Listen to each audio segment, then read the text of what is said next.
all I wanted to do was play heavy metal music, be in a band, drink and smoke. That was me. And then at 25, all of my friends started calling me Beef. And I worked in a betting office at the time. So it was a really, really slim office.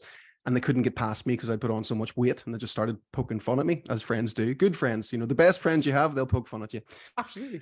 So that encouraged me to be like, right, well, I'm going to lose weight then.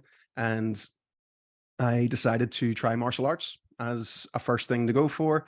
Well, after I tried sitting on an exercise bike for a while, I was like, this does not work for me. I want to actually do something that's interesting. So I went and I started in a martial arts gym, and I was like, this is amazing. And like within the course of a year, changed my hobbies, my lifestyle, everything, so much, because I just found this new passion and this new lease on life. It was like, I want to be good at sparring. I want to be in the advanced classes. I want to be able to do the cool stuff. I want to, and I just got so excited about it.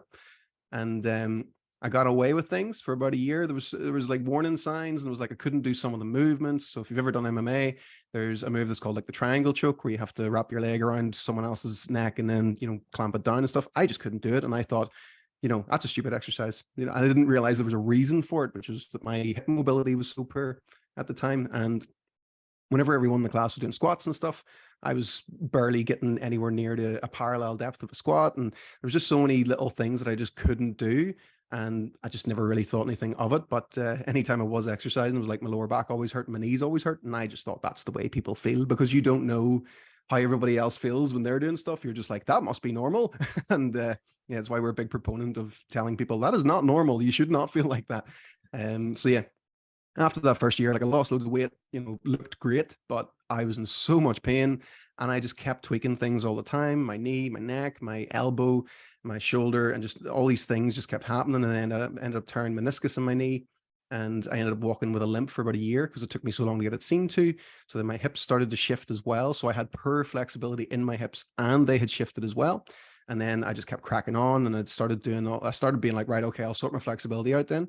So I went down the foam rolling path and the attaching resistance bands to yourself and stuff, and doing all the weird S and M stuff.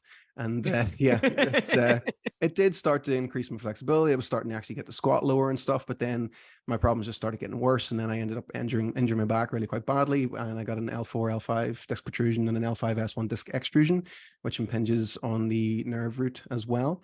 So like just intense searing pain down my leg. And I was like, basically couldn't walk. I couldn't get up in the mornings. It was just an absolute agony. I was like, okay, maybe I've done something wrong here. And I had a great physio at the time. So I was going to physio. I was going to my physio like twice a week at one point, just all the time, just because I always needed things fixed, because I was always annoying things.